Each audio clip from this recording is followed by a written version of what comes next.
pass the omnibus spending bill. $1.7 trillion extra onto the U.S. debt.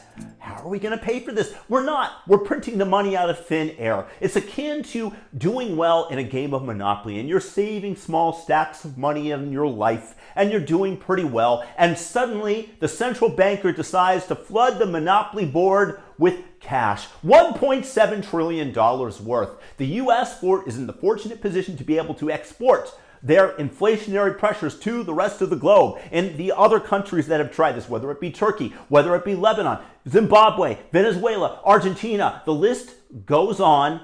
They haven't been as fortunate because their currency is not demanded around the world. So the inflation, when they print money, affects those at home. And why does the government print money? Because it's the easiest way to tax people. It is the easiest thing to do because you get the money out there, you get credit with your constituents for bringing money home to them while you're systematically robbing anybody with savings. So again, imagine that Monopoly board and you've saved a few bucks here and there, and suddenly the central banker just dumps a $1.7 trillion and your $50,000 worth of savings, suddenly it's in the sea of money. It's not differentiated. So in that case, what do?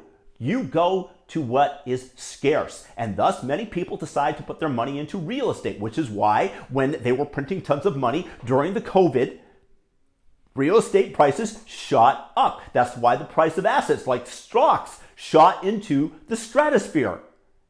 And why the scarcer the asset is, the more in demand it was, the better it did, which brings me to why not invest in a commodity without an issuer that has the only scarce supply in the world. By scarce supply, I mean that there is an upward limit as to how many. Like the original Mona Lisa, there can only be one. Okay, that's not really a commodity that many people can own at any current time because it is owned by the government of France and is exhibited in the Louvre.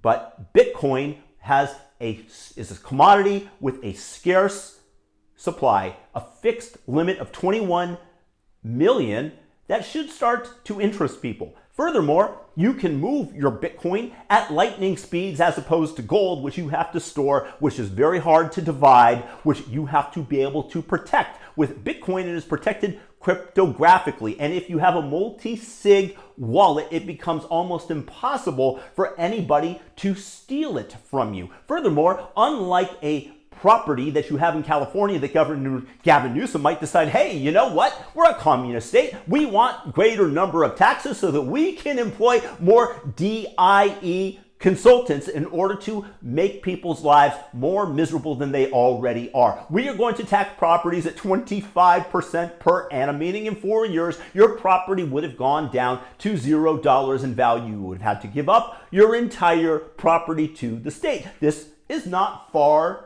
out of the realm of possibility based on what they are doing. You know that in Los Angeles, for example, you still cannot evict people 2.5 years after the COVID pandemic. This means that people are living rent-free. This is communism. This is absolving people of their responsibility to pay under the pretense of COVID measures. So back to the scarce supply. With your property in LA, you can't really move it to Nevada or Argentina or to any other jurisdiction that might give you a better deal. With Bitcoin, you walk across the border with the keys in your head. You don't even need to have the hardware wallet. You can reconstitute it at any time.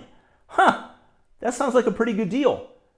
Furthermore, again, the fixed and limited supply and the price of Bitcoin has dropped pretty precipitously. It's down below what it was in 2017, despite the fact that there are major advancements on the Bitcoin second layer in terms of the Lightning Network, which facilitates payment with micro pennies as a fee and is done instantly. There have been all sorts of evolutions around Bitcoin as it become more and more entrenched and more difficult to dislodge. Now, all I'm doing is encouraging you guys to investigate this, because as the US passes measures that devalue people's money, that debase your savings, for example, with this omnibus spending bill, which is 4,200 pages or something like that, and is dropped on people in the dead of night. Nobody has a chance to read it, don't you think? Do you not think that there's a possibility that people stuck provisions in there to give their base extra dollars?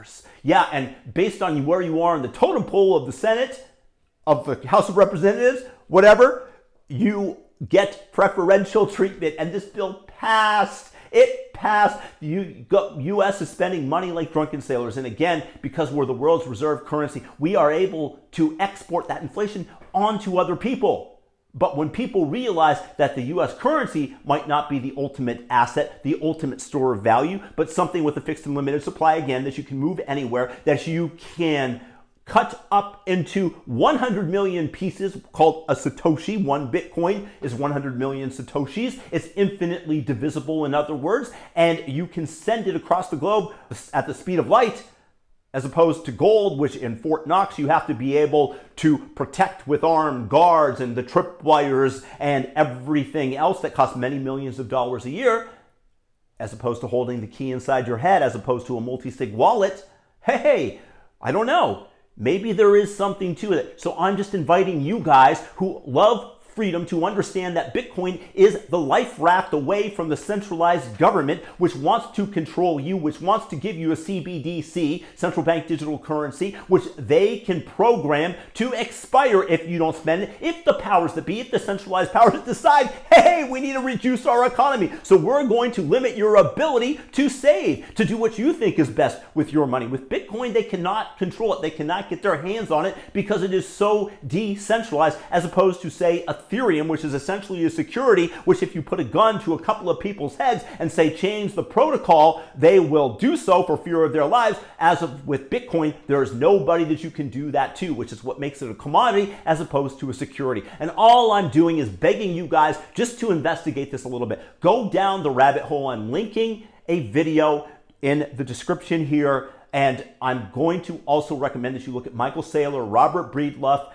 Jeff Booth. Look these guys up. They're amazing in terms of the learning opportunities that you have. And I'm just saying, again, omnibus spending bill should drive freedom lovers like yourselves, I hope, towards investigating Bitcoin at minimum.